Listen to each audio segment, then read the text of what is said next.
Hi students, in this video we are going to revise, otherwise summarize the entire D. First we will see some important concepts, that is some formulas. One is distance formula. We know that distance between any 2 points whose coordinates are x1, y1, z1 and x2, y2, z2 means then the distance between them AB is equal to square root of x2 minus x1 whole square plus y2 minus y1 whole square plus z2 minus z1 whole square. And then section formula that we already learnt in 11th standard. We repeat it once again just to recollect this formula. Let a point R divides the line segment joining the points A x1 y1 z1 and B x2 y2 z2, then internally in the ratio m1 is to m2, then the point R is given by x coordinate is given by this, y coordinate is given by this, and by this m1 into x2 plus m2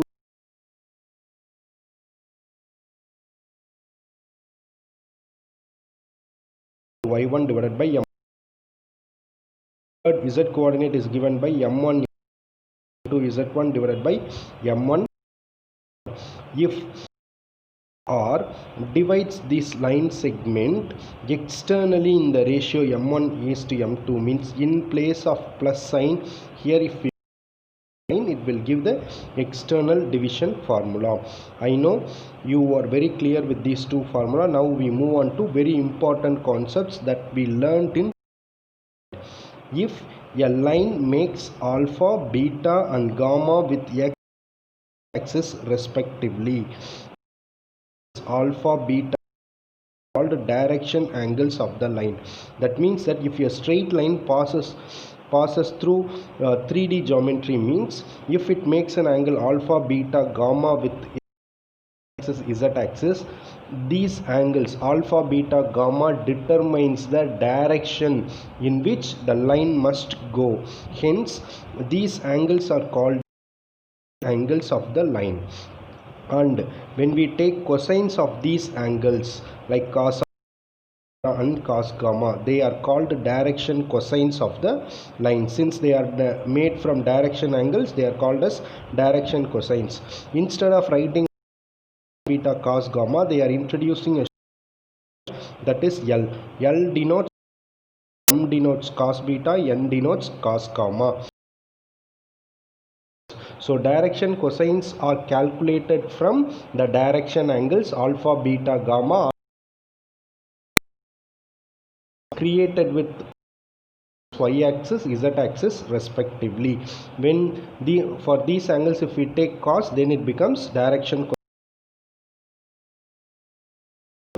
If L, M, N are direction line, definitely they satisfy this condition, that is L square plus n square must be equal to 1. So when we measure angle alpha, beta, gamma straight line, if we want to know whether our measurement is, we have to substitute the value here.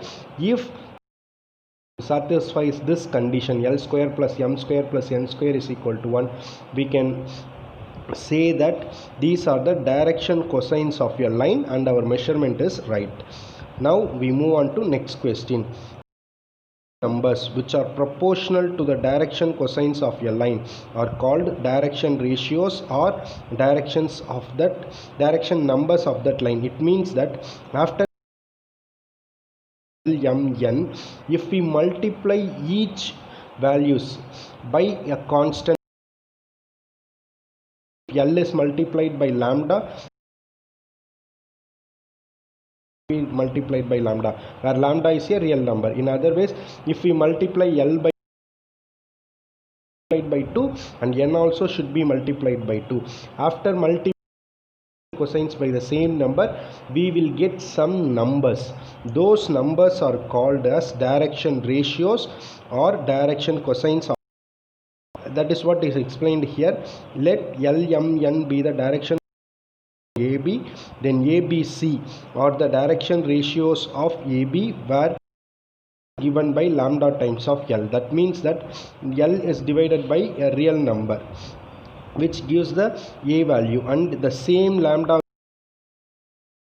and n also. So we get corresponding value C. This A, B, C are known as direction. Next point is direction cosines of a line having direction ratio ABC. In case we are given direction ratio, we are asked to find out the line's direction cosine, means the L is equal to A divided by square root of A square plus B square plus C square. M is equal to A square plus B square plus C square, and N is equal to C divided by square root of A square plus B square plus C square. So if we are given direction ratio of a line, we must be in the position to find out its direction cosine using these formulas. Understand this concept. Now we move on to next concept, that is ratio of a line through x2 y2 z.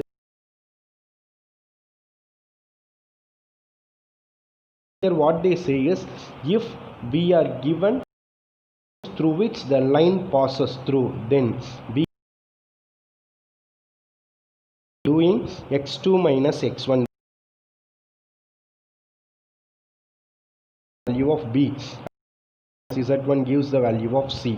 Hence if 2 points through through is are given, means we can find out the direction. If we know that, we know how to using this formula, that is here x2 minus, it is what using these terms, x2 minus x1 gives the value of A. Here also you can say that A, L is equal to A divided by square root of A square plus B square plus C square.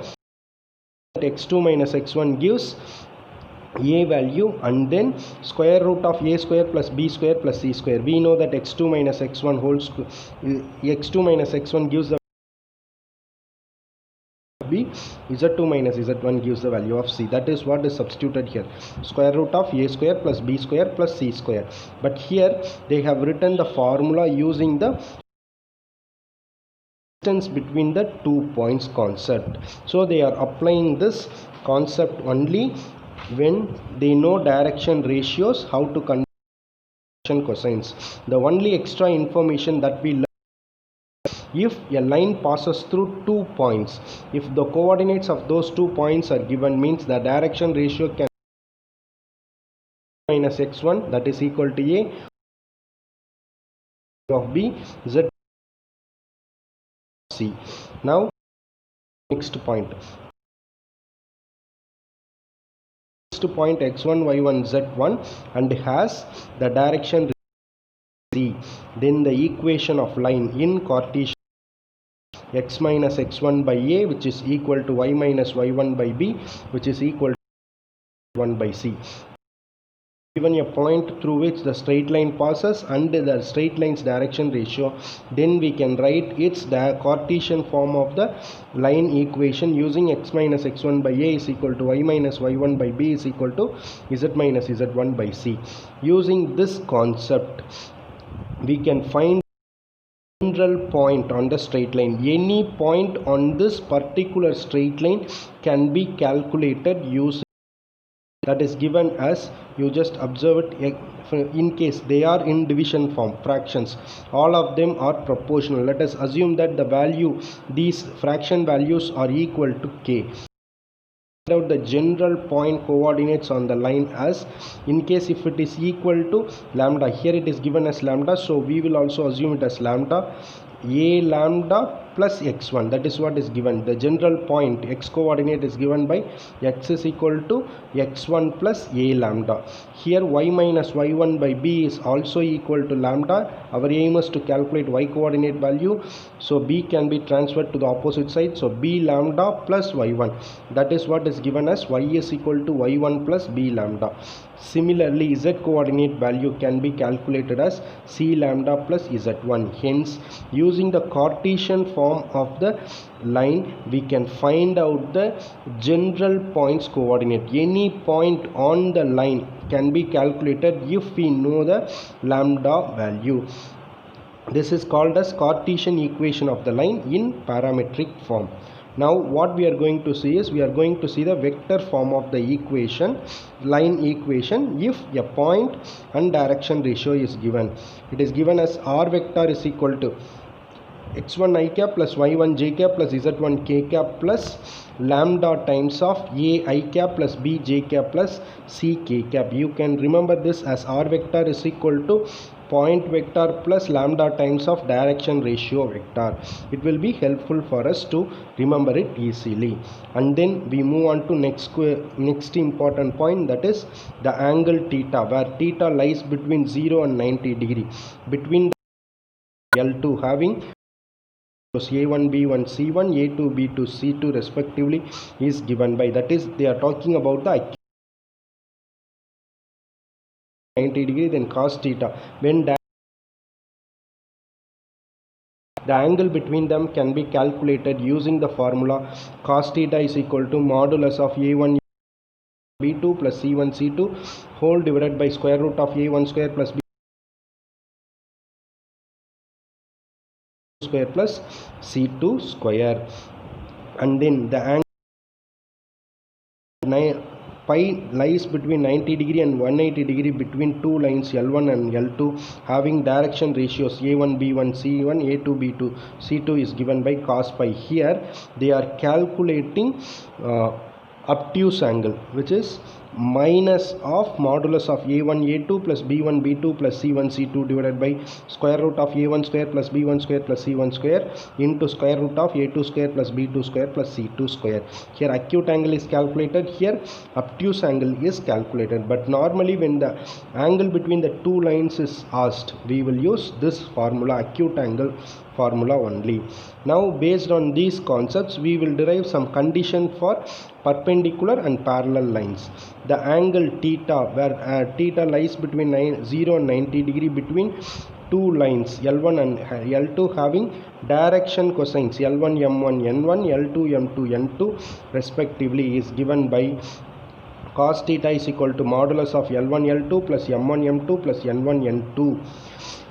And then two lines are parallel if and only if their direction ratios are proportional. If we know the direction ratios of the two lines A1 B1 C1 and A2 B2 C2 respectively, then we can say that if those direction ratios are proportional, then two lines are parallel to each other.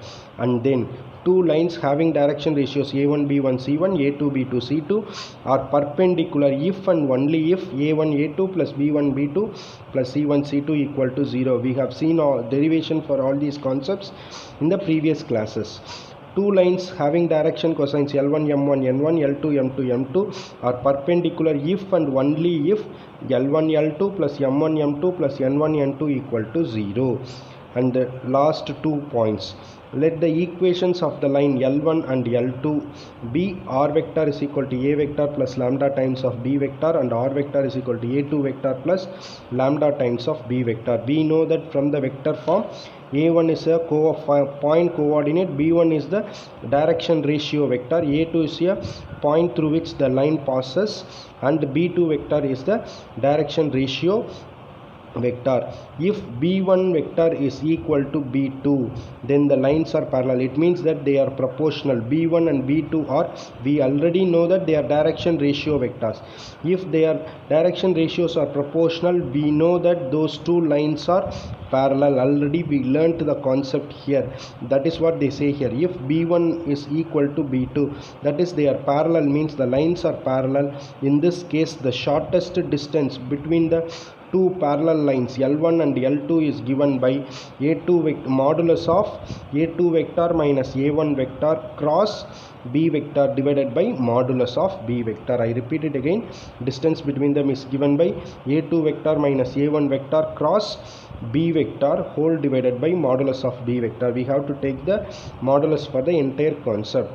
If B1 vector is not proportional to B2 vector, that is direction ratios are not proportional, means they are either they are not parallel lines. If they are not parallel lines, they can be either intersecting lines are skew lines. In this case, the distance between L1 and L2 is given by again a2 vector minus a1 vector dot b1 vector dot b2 vector whole divided by modulus of b1 vector cross b2 vector. We have to take the modulus for the entire concept.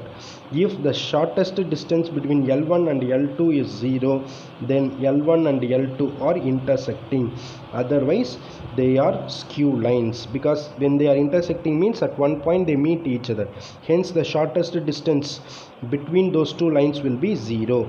If the shortest distance is not equal to 0 means they are skew lines. Skew lines means they are neither intersecting nor parallel lines. These are the concepts we have seen in 3D straight lines. In the next video, we will learn about plane. Thank you, students. Thanks for your cooperation.